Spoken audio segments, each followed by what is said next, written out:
In 25 years, I've never done a land deal that's more than an hour away from where I live. Because I know that within an hour of where I live, there's opportunity. There's lots of ways to find sites. Like you say, Rightmove listing sites, walking around, knock on the doors, mapping software 100%. I think on the next video, we're going to focus in on structuring deals. Once you find a site, whether it be on Nimbus or knocking on a door, I think we should talk about how that process works. Welcome back. So this is just another informal video. For those that don't know, my name's Mike. I'm Simon. And these videos are just more informal sit-down chats where we talk about certain topics, I suppose our experience, track record, just trying to give as much information as value as possible really. So what we often get asked for those starting in property is how we actually find profitable sites. Yeah. And we're not talking as such renovation projects. This is more land development projects more than anything, isn't it? Mm-hmm. So there's lots of ways, and I think we touched in one of our other videos about Rightmove being, a lot of people say not to even bother looking at Rightmove, but there is a benefit in there. Yeah. I mean, what's your kind of preferred, or what have you done the most in your experience of how you found sites? Is it knocking on doors? Has it been through agents? Well, I've been doing this for over 25 years now, property developing, and I would agree with you that there's a lot of people out there that seem to completely dismiss online listing sites like Rightmove, and I can't understand why. I know it's harder. I know that there's lots more people looking. Yeah. But I've had great success using Rightmove over the years. Sorry, straight away I wanted to go, there's success. Sorry. But I have. I found great deals on Rightmove. I've done a couple of deals over the years where properties were registered as houses to sell, and I could see that they were development opportunities where the house should be knocked down and you can get a number of units on the plot. I've done two of those and I found both on Rightmove. One of them was in Esher and the other one was in Cobham. And so I disagree when people say don't look on Rightmove. Why would you not look where there's lots of properties listed? I think it's ridiculous. But, who am I to say? And you've got to look at every opportunity. And you've got to look at everything. Yeah. So with Rightmove, the way I would say to approach it is, and again, I've had the same success. One of my projects was exactly the same. What often seems to be is that the house, whatever it is maybe overpriced. Yeah. If you're looking at it from I'm going to buy the house to live in, it's commercially it's overpriced for residential. But if you look commercially, when you say, okay, it's not selling because it's overpriced, but if I can increase the value by redeveloping it, all of a sudden, it's actually an okay price. Yeah. Exactly the same for me. So I've got an apartment scheme, probably sort of sat on the market, overpriced for what it was. What was it? It's just a large detached house on a nice estate area. Yeah. I went in, literally sent them a letter, found out Rightmove, sent them a letter, went in and said, look, it's not selling at the current value, but I will be prepared to pay your value, subject to an option agreement, and we can cover what an option agreement is, which means I can get planning approval to increase the value. Yeah. And he was open to it because he said, okay, well, he's not getting the value he wants now. Yes. So therefore he's more inclined to wait 12, 15 months at the higher value once I get planning. Yeah. So for both sides, he wins because he's getting more than that house is actually worth. Yeah. I win because I'm not putting any money down. It's not a risk to me other than the planning costs. Yeah. And I get it for what is a fair value. Yeah. So there's definitely potential there. But, they do exist online. Mm-hmm. You need to know what you're looking for. And equally, I love knocking on doors. Yeah. I've been knocking on doors for 25 years. Yeah. Even now, if I drive down the street and I see a property that I think's got potential, I will get out of my car and knock on the door. I'm not shy. Yeah. 9 times out of 10 people say they're not interested, but thank you very much. I follow it up with a letter. I always follow it up with a letter saying, I turned up unsolicited and asked you if you wanted to sell. I totally appreciate now is not the right timing. However, if you decide that you want to sell in the future, please do let me know. We're actively buying land and I'm confident we can give you more than the house is worth on the open market. Correct me if I'm wrong, one of your ones in Cobham, the plot of land that you knocked on door for and you got 2 units on. That's right. That was from door knocking, That was it, yeah. So I've been down that road a number of times. You built another one on that road. And I've already built a house on that road as well. And it was just obvious. It was a huge garden. There was an acre. It was an acre garden. I remember, I think we said before, I was walking along it even before I knew you, just with really? Lacey, just walking along, and I was like, how has that not been developed yet? Because it was a side plot and it ran the length of the road. That's right. And it was bang on an acre, as I say. And one day I just parked up, knocked on the door, and I said, look, sorry to turn up unannounced, but you've got a huge garden there. Would you consider selling? And I couldn't believe it. They turned around and said, you won't believe this. We've just had a meeting, a family meeting, in the last couple of weeks. And we think now's the right time. They said we've been approached by every single local developer in the area for the last 25 years. But you've knocked on the door today. At the right time. At the right time. Let's talk. And fast forward, I got an option agreement. We're not covering option agreements in today's video, but I got an option agreement. I got planning permission for it for 2 big detached houses, and I traded the land on and made a lot of money doing that. So it works, you know, knocking on doors, writing letters. If you knock on the door, follow up with a letter.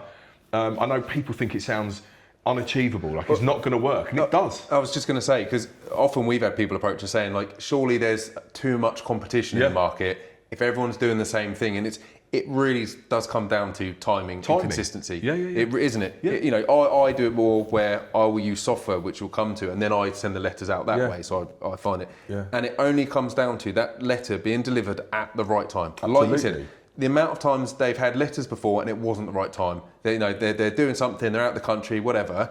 Your letter comes through in the post when they're just having a good morning and they just open and go, you know what, actually I've had enough now, I am looking to downsize, I will entertain this. But I've had phone calls from people that I wrote to 10 years ago. Right? So there was a plot in Oxshott, I got a phone call, this goes a couple of years ago now, and this guy said, you wrote to me 8 years ago.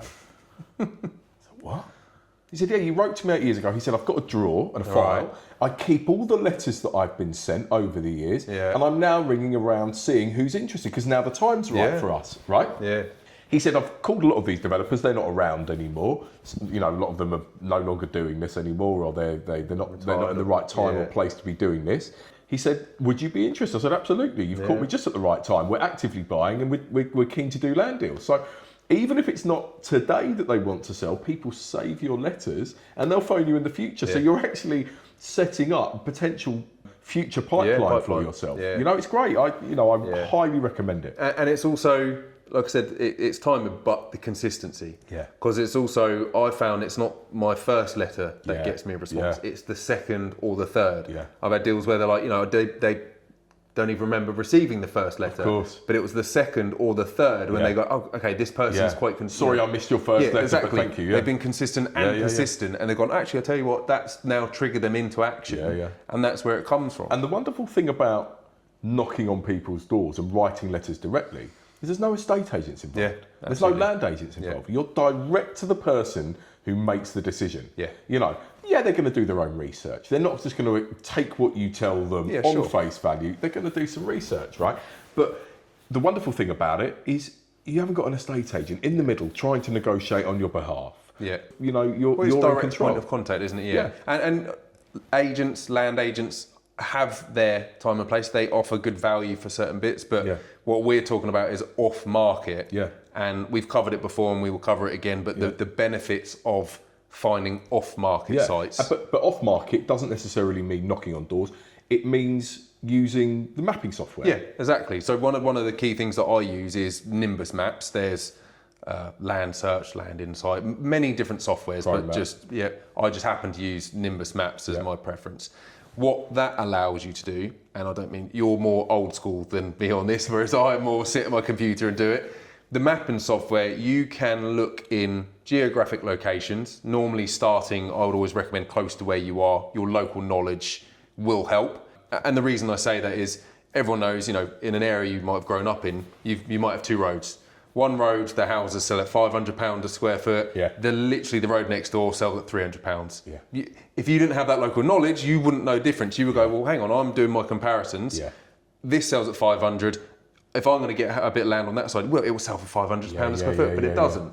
So start local. But the joys of using the mapping software is you can flick between, say, a Google Earth view, a satellite view, and a register view. So you can see on a Google map, it might be obscured with bushes, overgrown, large trees, etc. So it's hard to see the size of the plot. By flipping it onto, say, just the title plans, you can see actually this is a large plot with maybe a small detached house on it. Yeah. That's how I do it. So I will start in an area near where I live, and I will just spend, it only takes an hour or two a week, that's it, and just go through all the roads, all of it, and start looking at areas, big plots, corner plots, backland development, see what the pattern of development is, what other planning has been approved in the area already, so a precedent has been set, de-risks it. You can literally just put pins in all of these sites. So within 2 weeks, you might have found 50 sites. Once you know what you're looking for, your eyes all of a sudden go, actually, I can quickly go, that would work, that wouldn't. That's in the settlement boundary, that's outside, that's built up. You can pretty much quickly, within 2 weeks, you found 50 sites. That's when using your letter templates, Nimbus Maps now does it in-house, so you can literally put all the data in, pull it all, put it into a template, send it out. Great. If you really don't want to, you don't even have to manually do it. You can physically do it all through Nimbus Maps now. That blasts out your letters to 50 different plots. You're not going to get response from all of them. You might only get, say, 10% response rate, and that only takes a couple of those, and you've got your deals. But I've been doing this, as you know, for 25 years, and I've never done a land deal, that's more than an hour away from where I live. Yeah. Right. And so people say, oh, but we're running out of land opportunities in this country. There's not enough land around, how am I ever going to find anything that works? Well, I've said my response is, in 25 years, I've never done a land deal that's more than an hour away from where I live. Because I know that within an hour of where I live, there's opportunity, right? And that hasn't changed to this date. So, in answer to people saying, is there still land available? Are there opportunities still out there? My answer is, well, in 25 years, I've never done a deal that's further away than an hour. I'm not interested in plots in the Midlands or in Scotland or in Wales. Some people are. Well, there's a lot of opportunity there, but it's just I'm hard not saying there's an opportunity there. I'm saying that I'm not going to get in the car and drive down the M4 to Wales to look at a plot, because I know there's enough around me to be able to run a successful development company around here. I don't know if you'd agree, but that's... Yeah, I would. Again, it's easier to manage. I kind of stick to certain areas, but then I'm from Portsmouth. I've got a site in Sheffield. I've got a site in Bristol. They're big sites, which you know of, but they're few and far between. But I completely agree. You don't need to go too far, because there's enough opportunity within your local radius when you know what you're looking for to find potential. And I think most people just assume it has to be an empty bit of land to be potential. Whereas most of them aren't. They're brownfield. They've got a house existing, but as long as you know what to do to knock it down, rebuild, or another house to the side of it, behind it, that's where there's strong potential, which people maybe overlook. They're thinking it just needs to be an empty field to build on. So there's lots of ways to find sites. So like you say, Rightmove listing sites, definitely worth doing. Walking around, walk the dog. There's often things that you wouldn't see maybe in the mapping software if you're not looking. You're just walking around, knock on the doors. Mapping software 100%. And like we said, land agents do still have value. They can, especially when you build relationships with them, they can still bring you the opportunities. I rely now, where I am in my business, I rely on all of the land agents and estate agents that I know to feed me deals. As you know, I no longer use mapping software on a daily or weekly basis. But you don't need to, because you've built that track record and reputation. But the deals come to me now, and that's a luxurious position. But when I started out, and the people that are working with us now, right, through PDM, they are searching for land, knocking on doors, writing letters, using mapping software, and speaking to estate agents, and they're having great results, right? It works. It works. It's not reinventing the wheel. It works. It has done for you for 25 years. It's the same approach. It does work, and there's enough opportunity out there. I think on the next video, we're going to focus in on structuring deals. Once you find a site, whether it be on ProMap, Rightmove, Nimbus, or knocking on the door, I think we should talk about how that process works. As in, from once the option's secured, the planning process. I agree, because often people are confused what the steps are. Is that what you mean? So going from, you found a site, and then how does it then go from your offer all the way through the process? I think it'd be nice to just give a step-by-step explanation, because it's all very well finding a plot. Then what do I do now? Right. So I think the next video we will do that, because we constantly ask, right, well, I found this. What do I do now? How do I know what it's worth, and how do I take it forward? So guys, let us know in the comments if that's something you want to see, what type of things you struggle with when you're looking at sites, whether it's valuing, something that's key here we haven't touched on, and we'll do in the next one, is how you actually value a piece of land. Like, yes, I found a bit of land. My nan has a house that's not been touched for 60 years, it sits on an acre. how do we know what that land is worth? And should I put apartments on it or houses? Yeah, exactly. How to maximise the value, the gross development value of that, and the process it takes it. It's a great shout. Good. Yeah. Cool. Let us know, guys, and we'll see you in the next video.